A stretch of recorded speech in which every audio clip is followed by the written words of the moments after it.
සියලු දිනාටම ආයිබුවන් அனைவருக்கும் வணக்கம். நாம இந்த சீரியஸ்ல வினைச்சொற்களை கொண்டு வந்து அதுல நிகழ்காலம் இறந்த காலம் தொடர்பாகவும் அதுக்கு உதாரணமாகவும் நாங்க சில விஷயங்களை பார்த்து கொண்டு வந்திருந்தோம். ஸோ இண்டையில இருந்து நான் என்ன செய்ய போறேன் என்றால் 10 வினைச்சொற்களை கொண்டு வந்து அதில் நிகழ்காலம் என்ன, அதனுடைய இறந்த காலம் என்ன, நிகழ்காலத்துக்கு ஒரு உதாரணம், இறந்த காலத்துக்கு ஒரு உதாரணம்னு சொல்லி 20 சொற்களும் 20 வாக்கியங்களையும் நான் உங்களுக்கு சொல்லித்தர போகிறேன். ஸோ இந்த பாடம் நான் சொல்லி தரும்போது என்னோட சேர்ந்து நீங்கள் உச்சரிக்கணும். சிங்களத்தில் மிக முக்கியமான ஒரு விஷயம் என்னது? உச்சரிப்பு கொஞ்சம் மிஸ் ஆகினா கூட அது அப்படியே அந்த சொற்கள் மாறி போயிடும். சரிதானே? இப்போ உதாரணமாக கஹனவா என்று சொன்னால் அடிக்கிறதுக்கு நாங்கள் சொல்கிறது. கஹனவான்னு சொன்னால் என்னது? அடிக்கிறது. இப்போ அப்படி கஹனவான்னு சொன்னால் கை தட்டுறதுக்கு நாங்கள் சொல்கிறது. இந்த கஹனவான்னு சொன்னால் அடிக்கிறதுக்கு நாங்கள் சொல்கிறது கஹனவா. இந்த கஹனவா என்று சொல்ல காவை போட்டு கஹனவான்னு சொல்லிட்டீங்கன்னு வச்சுக்கொள்ளுங்களேன். கஹனவா அண்டா சொறீறதுக்கு நாங்கள் சொல்கிறது. சரிதானே? அப்போ கஹனவா என்ற சொல், அடிக்கிற சொல் வந்துட்டு சொரிஞ்ச மாதிரி போயிடும். அப்போ சார் எனக்கு அடித்தாருன்னு சொல்லும்போது சார் மட்டும் கெஹுவா. இந்த கெஹுவா என்ற சொல்ல நாங்கள் கெஹுவான்னு சொல்லிட்டோம்டா சார் எனக்கு சொரிஞ்சாருன்ற அர்த்தம் தரும். ஸோ அதனால் என்ன செய்யணும்டா, உச்சரிப்பு மிக முக்கியம். இங்கே நான் என்னென்ன விஷயங்கள் உங்களுக்கு சொல்லித்தரணும் அந்த விஷயத்தை என்னோட சேர்ந்து நீங்கள் என்ன செய்யணும்? உச்சரிக்கணும். ஸோ இப்போ தான் நீங்கள் புதுசாக வந்து நம்ம சேனலில் பார்க்குறீங்கடா, இதுக்கு முதல்ல நான் 3 பார்ட் போட்டிருக்கிறேன். பார்ட் 1, பார்ட் 2, பார்ட் 3ன்னு சொல்லி நிகழ்காலம் இறந்த காலம் தொடர்பாக நான் வினைச்சொற்கள் போட்டிருக்கிறேன். 3 பகுதி போட்டிருக்கிறேன். அந்த வீடியோ பார்க்காதவங்க டிஸ்கிரிப்ஷனில் அந்த லிங்க் கொடுக்குறேன், அந்த லிங்கை கிளிக் பண்ணி பாருங்க. அதே மாதிரி இன்னும் நீங்கள் நம்ம சேனலை சப்ஸ்கிரைப் பண்ணாமல் பார்க்குறீங்கன்றால் இப்போவே சப்ஸ்கிரைப் பண்ணி கூடவே அந்த பெல் பட்டனை கிளிக் பண்ணி ஆல் ஆப்ஷனை கிளிக் பண்ணிங்கன்றால் இதுக்கு பிறகு நான் எந்த வீடியோ போட்டாலும் நீங்கள் மிஸ் பண்ணா பார்க்கலாம்.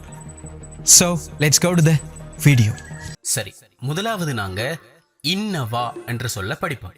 இன்னவா என்னோட சேர்ந்து உச்சரிங்க. இன்னவா, இன்னவா, இன்னவா. இன்னவா அண்டா இருக்குது என்ற அர்த்தம். அதாவது உயிருள்ள எந்த ஒன்றும் இருக்கும்போது நாங்க இன்னவான்னு சொல்லணும். உதாரணமா ஒரு பறவையாக இருக்கலாம், அல்லது மிருகமாக இருக்கலாம், பூச்சியாக இருக்கலாம், இல்ல ஊர்வனையாக இருக்கலாம், அல்லது மனிதர்களாக இருக்கலாம். யாராக இருந்தாலும் உயிர் இருக்குது, உயிர் உள்ள ஒன்று இருக்குது அப்படின்ற சந்தர்ப்பத்தில் இன்னவா என்று பயன்படுத்தணும். சரி, இதுக்கு ஒரு உதாரணத்தை பார்ப்போம். தாத்தா கெதர இன்னவா. தாத்தா என்றால் அப்பா, தாத்தா அப்பா. கெதர என்றால் வீடு, கெதர வீடு. இன்னவா என்றால் இருக்கிறார் அர்த்தம். இப்ப தாத்தா கெதர இன்னவா என்றால் அப்பா வீட்டுல இருக்கிறார் என்கின்ற அர்த்தத்தை இது தரும். சரி, இந்த இன்னவாவுடைய இறந்த காலம் என்ன? ஹிட்டியா. உயிருள்ள ஒன்று இருந்துச்சு என்று சொல்லும் போது ஹிட்டியா என்று பயன்படுத்துவோம். அப்ப உதாரணத்தை பார்ப்போம். இதுக்கு நயக் சத்துவத்தே ஹிட்டியா. நயக் சத்துவத்தே ஹிட்டியா. நயா என்றால் பாம்புக்கு நாங்க நயா என்று சொல்லுவோம். அப்ப நயா என்ற சொல்லோட எக் என்ற சவுண்ட் சேர்ந்து நயக் என்றால் ஒரு பாம்பு அப்படின்ற அர்த்தத்தை அது தரும். அப்ப சத்து என்றா மிருகம், வத்த என்றா தோட்டம். அப்ப சத்து வத்த என்றால் மிருக தோட்டம்ன்றது தான் டிரான்ஸ்லேஷன். ஆனா மிருக காட்சி சாலைக்கு நாங்க சத்து வத்த என்று சொல்லுவோம். இப்ப சத்து வத்த என்ற சொல்லோட ஒரு ஏ சவுண்ட் சேர்ந்து சத்து வத்தே என்று வந்திருக்குது. அப்ப அந்த ஏ சவுண்ட் வரும்போது மிருக காட்சி சாலையில் என்று வரும். அப்ப மிருக காட்சி சாலையில ஹிட்டியா இருந்துச்சு. அப்ப நயக் சத்துவத்தே ஹிட்டியா என்றால் ஒரு பாம்பு மிருக காட்சி சாலையில இருந்துச்சு அப்படின்றத அது தரும். அப்ப இன்னவா என்றா இருக்குதுன்னு அர்த்தம், ஹிட்டியா என்றால் இருந்துச்சுன்னு அர்த்தம். உயிர் உள்ள ஒன்று இருந்துச்சு அப்படின்றத இது தரும். சரி, இப்ப நாங்க உயிருள்ள விஷயங்களை பார்த்து தானே. இப்ப உயிர் இல்லாத ஒன்று இருக்கிற சந்தர்ப்பத்தில் நாங்க எப்படி பயன்படுத்துவோம் சொன்னா தியேனவா, தியேனவா, தியேனவா. தியனவா என்றால் இருக்குது என்ற அர்த்தம். தியனவா இருக்குது. இப்ப இதுக்குரிய உதாரணத்தை பார்ப்போம். மேசை உட பொதாக் தியனவா. மேசைய என்றால் மேசை, மேசே என்றால் மேசையில் என்ற அர்த்தம். உட என்றால் மேலே, உட மேலே. மேசை உட என்றால் மேசைக்கு மேலே அல்லது மேசையின் மேல் அப்படின்னு சொல்லலாம், அல்லது மேசைக்கு மேலே என்ற அர்த்தத்தை எடுத்துக்கொள்ளலாம். பொத்த என்றால் புத்தகம். பொத்த என்ற சொல்லோட அக் என்ற சவுண்ட் சேர்ந்து பொத்தாக் என்று வந்து இருக்குது. அப்ப மேசை உட பொத்தாக் தியனவா. தியனவாண்டா இருக்குது, உயிர் இல்லாத ஒன்று இருக்கும்போது தியனவா என்று பயன்படுத்துவோம். அப்ப புத்தகத்துக்கு உயிர் இல்லை, அதனால தியனவாண்டு வந்திருக்குது. அப்ப மேசை உட பொத்தாக் தியனவா, மேசைக்கு மேல ஒரு புத்தகம் இருக்குது. ரைட். இப்ப இந்த தியனவா என்ற சொல்லுடைய இறந்த காலம் என்ன? திப்பா. இதை நாங்க திபுனா என்றும் பயன்படுத்தலாம். நீங்க திப்பாண்டே பயன்படுத்துங்க, உங்களுக்கு லேசா இருக்கு. திப்பா உச்சரிச்சு பாருங்க. திப்பா, திப்பா, திப்பா. திப்பா என்றா இருந்துச்சுன்னு அர்த்தம். இப்ப இதுக்கு உதாரணத்தை பார்ப்போம். பென்சல மெத்தன திப்பா. பென்சல என்றால் பென்சில், பென்சல பென்சில். மெத்தன, தென என்றால் இடம், மெத்தன என்றால் இந்த இடம் என்று தரும். அப்ப பென்சல மெத்தன என்றால் பென்சில் இந்த இடத்தில், திப்பா இருந்துச்சு. அல்லது நாங்க பென்சில மெத்தன திபுனா என்றும் சொல்லலாம், பென்சில மெத்தன திப்பா என்றும் சொல்லலாம். அப்படி என்றா பென்சில் இந்த இடத்துல இருந்துச்சு என்று அர்த்தம். அப்ப இந்த இடத்துல நாங்க தியனவா திப்பா என்ற 2 சொல் நாங்க படிச்சிருக்கிறோம். சரி, அடுத்தது பாருங்க, செல்லம் கரணவா. செல்லம் கரணவா, செல்லம் கரணவா. செல்லம் கரணவா என்றால் விளையாடுறதுக்கு நாங்க சொல்றது. செல்லம் கரணவாண்டா என்னது? விளையாடுறதுக்கு நாங்க சொல்லுவோம். இப்ப இதுக்கு உதாரணத்தை பார்ப்போம். மல்லி இஸ்கோலே செல்லம் கரணவா. மல்லி என்றால் தம்பி, இஸ்கோலே என்றால் பாடசாலையில், செல்லம் கரணவா என்றா விளையாடப்படுகிறது. அதாவது முன்னுக்கு யார் வந்திருக்கிறாரு? தம்பி வந்திருக்கிறாரு. தம்பி வந்ததுனால தம்பி விளையாடுகிறான்னு தான் நாங்கள் தமிழில் பயன்படுத்துவோம். அப்போ தம்பி பாடசாலையில் விளையாடுகிறான் என்று சொல்லும்போது மல்லி இஸ்கோலே செல்லம் கரணவா. இந்த செல்லம் கரணவா என்ற சொல்லுடைய இறந்த காலம் செல்லம் கரா. செல்லம் கரா என்றால் விளையாடி முடிஞ்சுதுன்னு அர்த்தம். செல்லம் கரா விளையாடி முடிஞ்சு. இப்ப மம ஈயே செல்லம் கரா. மம என்றால் நான், ஈயே என்றால் நேற்று. ஈயே நேற்று, செல்லம் கரா விளையாடினேன். இப்ப நான் என்று வந்ததுனால நாங்க எப்படியும் சொல்லுவோம் தானே, நான் விளையாடினேன் என்று சொல்லுவோம். அப்ப தம்பி விளையாடி நான் என்று சொல்லுவோம். அப்ப நான் நேன் என்று வந்த ஏன் என்றால் முன்னுக்கு வந்த யாரோ அவருக்கு ஏற்ற மாதிரி இந்த சொல் மாறுது தமிழ்ல. ஆனா சிங்களத்துல அப்படியே தான் வரும். அப்ப மாமா ஈய செல்லம் கரா என்றால் நான் நேற்று விளையாடினேன் என்ற அர்த்தத்தை இது தரும். அப்ப இந்த இடத்துல நாங்க செல்லம் கரணவா விளையாடப்படுகிறது, செல்லம் கரா விளையாடி முடிஞ்சு, இந்த 2 சொல்லையும் நாங்க படிச்சிருக்கிறோம். சரி, 4வதா பாருங்க, அரகண்ணவா. அரகண்ணவா, அரகண்ணவா. அரகண்ணவா என்றால் இதுக்கு 2-3 அர்த்தங்கள் தரும். உதாரணமா ஒன்றுக்கு பெற்றுக்கொள்கிறேன் அப்படின்ற அர்த்தம் தரும். அதே மாதிரி வாங்குறேன் அப்படின்ற அர்த்தம் வரும். எடுத்துக்கொள்கிறேன் என்ற அர்த்தம் தரும். சரியா, எடுத்துக்கொள்றேன், பெற்றுக்கொள்றேன், வாங்குகிறேன். அதாவது ஒரு பொருளை நான் கடையில் வாங்குறேன்னு சொல்லும் போதும் அரகண்ணவா. அப்ப நான் பெற்றுக்கொள்கிறேன் சொல்லும் போதும் அரகண்ணவா, நான் எடுத்துக்கொள்கிறேன் சொல்லும் போதும் அரகண்ணவான்னு வரும். இப்ப இதுக்கு உதாரணம் ஒன்று பார்ப்போம். மம மே பொத்த அரகண்ணவா. மம மே பொத்த அரகண்ணவா. அப்படி என்றால் நான் இந்த புத்தகத்தை பெற்றுக்கொள்கிறேன். மம என்றால் நான், மே என்றால் இந்த, பொத்த என்றால் புத்தகம். மம மே பொத்த என்றால் நான் இந்த புத்தகம் அர்த்தம். அரகண்ணவா என்றால் எடுத்துக்கொள்கிறேன், பெற்றுக்கொள்கிறேன், வாங்கிக் கொள்கிறேன் என்று 3 அர்த்தம் வரும். அப்ப இந்த இடத்துல 3 மீனிங் இருக்குது. மம மே பொத்த அரகண்ணவா என்றால் நான் இந்த புத்தகத்தை வாங்கிக் கொள்கிறேன், அல்லது நான் இந்த புத்தகத்தை பெற்றுக்கொள்கிறேன், அல்லது நான் இந்த புத்தகத்தை எடுத்துக்கொள்கிறேன் அப்படின்னு 3 அர்த்தங்கள் தரும். உங்களுக்கு எந்த சந்தர்ப்பங்கள் வருதோ அந்த சந்தர்ப்பத்துக்கு ஏற்ற மாதிரி இதை நீங்க பயன்படுத்தி கொள்ளலாம். சரி, இப்ப இந்த அரகண்ணவா உடைய இறந்த காலம் என்ன? அரகத்தா. அரகத்தாண்டா 3 அர்த்தம் வரும், அப்படித்தானே? அப்ப பெற்றுக்கொண்டேன், அதே மாதிரி எடுத்துக்கொள்கிறேன் அல்லது வாங்கிக் கொள்கிறேன் அப்படி அர்த்தம் தரும். இப்ப எனக்கு மட்டும் இல்ல, யாருக்கு வேண்டாலும் நீங்க இதை பயன்படுத்தலாம். சரி, இதுக்கு உதாரணம் மட்டும் பார்ப்போம். யாழுவா லசன பேனக் அரகத்தா. யாழுவா என்றால் நண்பன். யாழுவா நண்பன், யாழுவா நண்பன். லசன அழகான, லசன அழகான. பேனக், பேன என்றால் பேனா, பேன என்றால் பேனா, பேனக் என்றால் ஒரு பேனான்னு அர்த்தம். அப்ப பேனக் அரகத்தா என்றால் எடுத்துக்கொண்டான். யாழுவா லசன பேனக் அரகத்தா அப்படி என்றால் நண்பன் அழகான பேனை ஒன்றை எடுத்துக்கொண்டான் அர்த்தம் தரும். நண்பன் அழகான பேனை ஒன்றை வாங்கி கொண்டான் அர்த்தம் வரும். நண்பன் அழகான பேனையை பெற்றுக்கொண்டான் அப்படின்ற அர்த்தமும் தரும். அப்போ உங்களுக்கு எந்த சந்தர்ப்பங்களில் இதை பயன்படுத்தணுமோ அந்த சந்தர்ப்பத்துக்கு ஏற்ற மாதிரி இதை நீங்க பயன்படுத்தலாம். அப்போ இந்த இடத்துல நாங்கள் படிச்சிருக்கிறது என்னது? அரகண்ணவா, எடுத்துக்கொள்ளப்படுகிறது அல்லது வாங்கி கொள்ளப்படுகிறது அல்லது பெற்றுக்கொள்ளப்படுகிறதுன்னு அர்த்தம். அப்ப இதனுடைய இறந்த காலம் அரகத்தா, எடுத்துக்கொள்ளப்பட்டது அல்லது பெற்றுக்கொள்ளப்பட்டது அல்லது வாங்கி கொள்ளப்பட்டது அப்படின்றத இது தரும். சரி, 5வத பாருங்க, கண்ணவா. இப்ப கண்ணவா என்றால் இதுக்கு 2 அர்த்தம் தரும். ஒன்று வாங்குறது, இன்னொன்று எடுக்கிறது. கண்ணவாண்டா வாங்குறது அல்லது எடுக்கிறது. சரி, கண்ணவாவுக்கு உதாரணத்தை பார்ப்போம். மம பலதுரக் கண்ணவா. மம என்றால் நான், பலதுர என்றால் பழம், பலதுர பழம். அப்ப பலதுரக் என்று வந்தால் ஒரு பழம் என்று அர்த்தம்.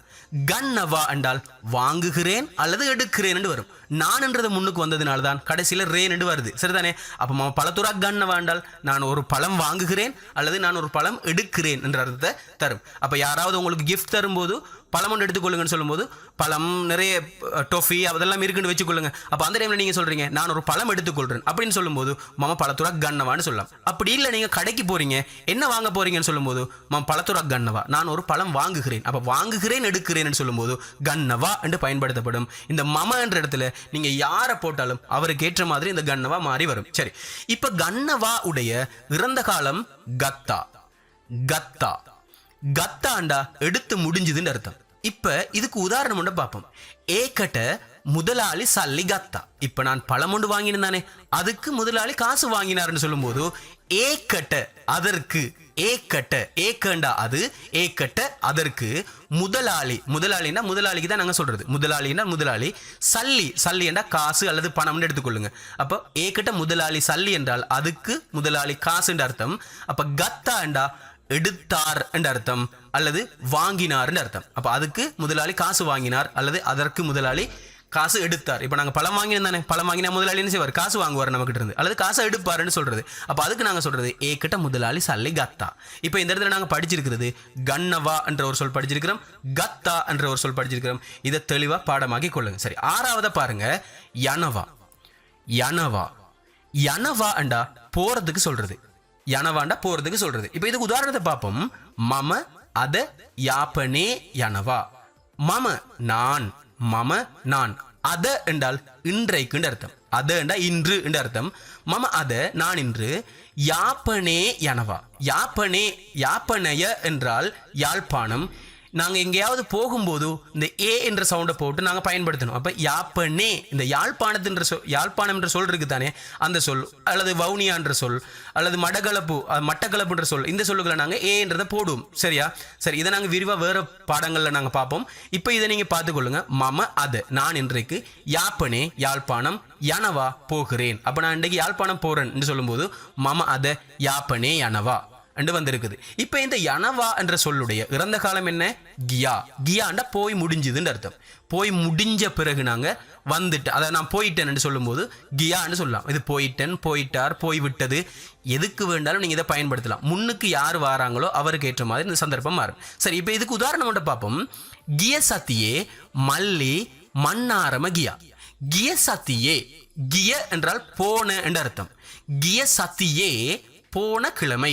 சத்திய என்றால் கிழமை, சத்தியே என்றா கிழமையில என்ற அர்த்தம் தரும். ஆனா கிழமையில என்றுதான் சிங்களத்தில் நாங்கள் பயன்படுத்தணும்.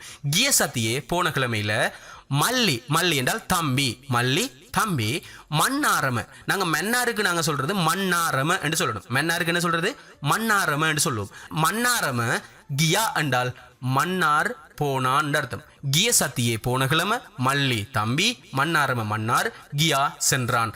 அதாவது கிய சத்தியே மல்லி மண்ணாரம கியா என்றால் போன கிழமை தம்பி மன்னாருக்கு போனான். இந்த இடத்துல போனான் என்று ஏன் உங்களுக்கு சொல்றேன்டா, மல்லி தம்பின்னா போனான்னு தான் நாங்கள் சொல்லுவோம், அதனால தான் போனான்னு வந்திருக்குது. இந்த மல்லின்ற இடத்துல நீங்க தாத்தாவை போட்டீங்கன்னு வச்சுக்கொள்ளுங்க, அப்போ போனாருன்னு மாறும் அந்த கியான்ற சொல். சரிதானே? இப்போ தமிழ்ல தான் மாறி மாறி வரும், சிங்களத்தில் அப்படியே தான் வரும். சரி, இந்த இடத்துல நாங்கள் யனவா கியா என்ற ரெண்டு சொல் பயன்படுத்தியிருக்கிறோம். இதை நீங்க தெளிவாக ஞாபகத்தில் வச்சுக்கொள்ளுங்க. ரைட், அடுத்ததை பாருங்க. ஏழாவது எனவா. எனவா எனவா எனவாண்டா வாரத்துக்கு சொல்றது. இப்ப யனவா நாங்க ஏற்கனவே படிச்சோம், அது போறது. இப்ப நாங்க படிக்கிறது எனவா. எனவாண்டா வாரத்துக்கு சொல்றது. இப்ப இதுக்கு உதாரணத்தை பார்ப்போம். அக்கா தெங் பஸ்ஸக்கே எனவா. அக்காண்டால் அக்கா தான், தென் என்றால் இப்ப, தெங் இப்ப. பஸ், பஸ்ன்றது ஒரு இங்கிலீஷ் சொல் அப்படின்றதுனால எக்க என்றது சேர்ந்து வரும். அப்ப பஸ் எக்கன்னு சொன்னா பஸ்ன்னு அர்த்தம். அப்ப பஸ் இல்ல என்று சொல்லும் போது பஸ் எக்கையோட ஒரு ஏ சேர்க்கும் போது பஸ் எக்கே என்று உச்சரிக்கப்படும். அப்ப அக்கா தெங் பஸ் எக்கே எனவா என்றால் அக்கா இப்ப பஸ்ல வாராங்க. அக்கா இப்ப பஸ்ல வாராங்கன்னு சொல்லும் போது அக்கா தேங் பஸ்ஸக்கே எனவா. இந்த அக்கான்ற இடத்துல மல்லியை போட்டீங்கன்னா வாரான்னு அந்த எனவா மாறிடும். சரிதானே? அப்ப மல்லி தேம் பஸ்ஸக்கே எனவாண்டா தம்பி இப்ப பஸ்ல வருகிறான் என்ற அர்த்தம் தரும். அப்ப அக்கா வந்ததுனால வாராங்க, நாங்க மரியாதையாத்தன்னு சொல்லணும். அப்ப அக்கா தேம் பஸ்ஸக்கே எனவா, அக்கா இப்ப பஸ்ல வாராங்க. இப்ப இந்த எனவாவுடைய இறந்த கால சொல் என்ன, ஆவா. ஆவா ஆவா. ஆவாவுக்கு ஒரு உதாரணம் பார்ப்போமா. நங்கி பாசல் எரலா த்ரீவில்லைக்கே ஆவா.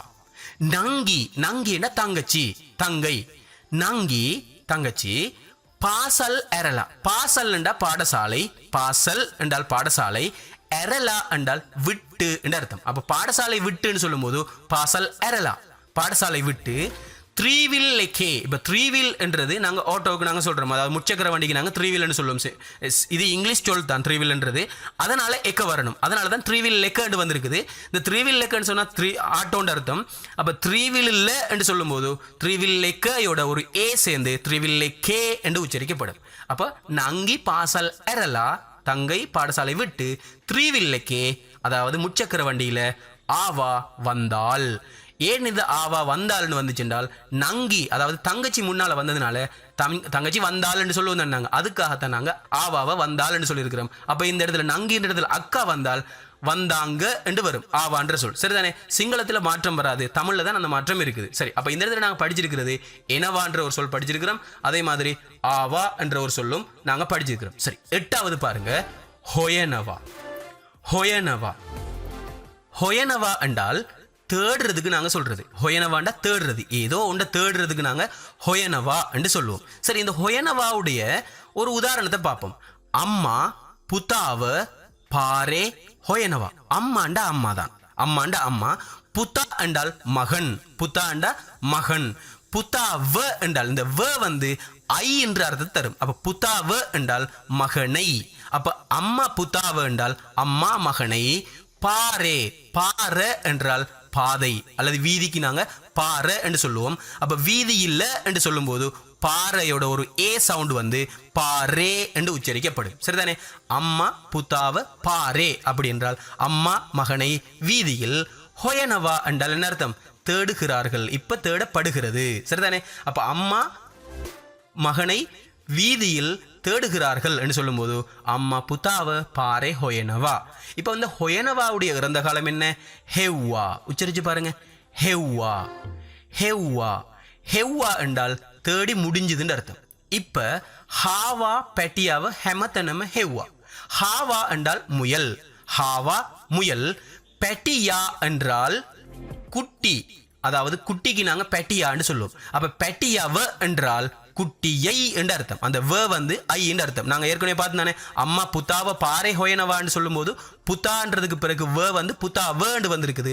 அதே மாதிரி பெட்டியான்ற சொல்லுக்கு பக்கத்துல வ வந்து பெட்டியாவ என்றால் குட்டியை என்று அர்த்தம். அப்ப ஹாவா பெட்டியாவ ஹெம தெனம.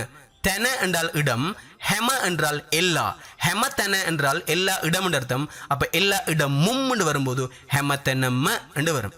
ஹெம தெனம எல்லா இடமும், ஹெமத்தனம எல்லா இடமும். ஹெவ்வா தேடியது. அப்ப ஏன் இந்த ஹெவ்வா தேடியது என்று வந்துச்சென்றால் ஹாவா என்றது ஒரு பிராணி என்றதுனால முயல் குட்டியை எல்லா இடமும் தேடியது என்று தானே சொல்லுவோம். அப்ப தேடியதுன்றது ஹெவ்வான்னு வந்திருக்கு. இப்ப இந்த ஹாவா என்ற இடத்துல வேற யாரையாவது நாங்க போட்டோம்டா அவருக்கு ஏற்ற மாதிரி அந்த ஹெவ்வா மாறி வரும். சிங்களத்துல மாறாது, தமிழ் சொல் தான் மாறி மாறி வரும். சரிதானே? சரி, அப்ப இந்த இடத்துல நாங்க படிச்சது ஹொயனவா தேடப்படுகிறது, ஹெவ்வா தேடியாச்சு அப்படின்ற 2 சொல் படிச்சிருக்கிறோம். சரி, 9வது நீங்க அவதானிங்க, ஹம்பவெனவா. ஹம்பவெனவா என்னோட சேர்ந்து உச்சரிச்சு பாருங்க. ஹம்பவெனவா. ஹம்பவெனவாண்டா கிடைக்குது என்று அர்த்தம். கிடைக்கப்படுகிறது என்று சொல்லும் போது ஹம்பவெனவா என்று சொல்லுவோம். இப்ப இதுக்கு உதாரணம் ஒன்று பார்ப்போம். மட்ட அத சல்லி ஹம்பவெனவா. மட்ட எனக்கு, மம என்றால் நான், மட்ட என்றால் எனக்கு, மட்ட எனக்கு, அத இண்டைக்கு, அத என்றால் இண்டைக்கு அர்த்தம். மட்ட அத சல்லி ஹம்பவெனவா. மட்ட என்றால் எனக்கு, மம என்றால் நான், மட்ட என்றால் எனக்கு என்று அர்த்தம். மட்ட எனக்கு, அது அத என்றால் இண்டைக்கு என்று அர்த்தம். இன்று இன்று சொல்லும்போது நாங்கள் அத என்று சொல்லுவோம். சல்லி என்றால் காசு என்று எடுத்துக்கொள்ளுங்க. அப்ப மட்ட அத சல்லி என்றால் இண்டைக்கு எனக்கு காசு என்று அர்த்தம். ஹம்பவெனவாண்டா கிடைக்குது, இப்ப கிடைக்கப்படுகிறது அப்படின்னு அர்த்தம். மட்ட அத சல்லி ஹம்பெனவாண்டால் இண்டைக்கு எனக்கு காசு கிடைக்குது அப்படின்றத இது தரும். அப்ப ஹம்பவெனவான்னு சொன்னா கிடைக்கப்படுகிறதுன்னு அர்த்தம். ஹம்பவெனவாவுடைய இறந்த காலம் என்ன? ஹம்ப உனா. உச்சரிச்சு பாருங்க, ஹம்ப உனா. ஹம்ப உனா. ஹம்ப உனான்னு சொன்னா கிடைச்சுது என்ற அர்த்தம். இப்ப இதுக்கு உதாரணத்தை பார்ப்போம். மம தீப்பு நய மட்ட ஹம்ப உனா. மம தீப்பு நய மட்ட ஹம்ப உனா. மம என்றால் நான், மம நான், மம நான். தீப்பு கொடுத்த, தெனவா என்றால் கொடுக்கிறது, தீப்பு என்றால் கொடுத்த என்ற அர்த்தம். மம தீப்பு நான் கொடுத்த, மம தீப்பு நான் கொடுத்த. நய, நய என்றால் கடன், நய கடன், நய கடன். மட்ட என்றால் எனக்கு. அப்ப மம தீபுனாய மட்ட என்றால் நான் கொடுத்த கடன் எனக்கு. ஹம்ப உணா கிடைச்சது. இப்ப ஹம்ப வெனவாண்டா கிடைக்கிறதுன்ற அர்த்தம். ஹம்ப உணா என்றால் கிடைச்சு முடிஞ்சதுன்னு அர்த்தம். சரிதானே? அப்ப மம தீபுனாய மட்ட ஹம்புனான்னு சொன்னால் நான் கொடுத்த கடன் எனக்கு கிடைச்சிட்டது அப்படின்ற அர்த்தத்தை இது தரும். அப்ப இந்த இடத்துல நாங்க என்ன படிச்சிருக்கிறோம்? ஹம்ப வெனவா கிடைக்க பெறுகிறது, ஹம்புனா கிடைச்சாச்சு என்ற ரெண்டு சொல்ல நாங்க படிச்சிருக்கிறோம். இதை தெளிவா நீங்க பாடமாக்கி கொள்ளுங்க. ரைட். 10வது பாருங்க, அண்டனவா. அண்டனவா என்றால் அழுறதுக்கு நாங்க சொல்றது. அழுறதுக்கு நாங்க என்ன சொல்றது? அண்டனவா சொன்னா அழப்படுகிறது என்ற அர்த்தம். இப்ப இதுக்கு உதாரணத்தை பார்ப்போம். துவ உதே இந்தான் அண்டனவா. துவ என்றால் மகள். துவ மகள்.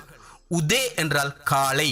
உதே என்று சொன்னால் காலை என்ற அர்த்தம். அப்ப உதே இந்தான் என்று சொன்னா இருந்து என்ற அர்த்தம். இந்தான் என்றால் இருந்து.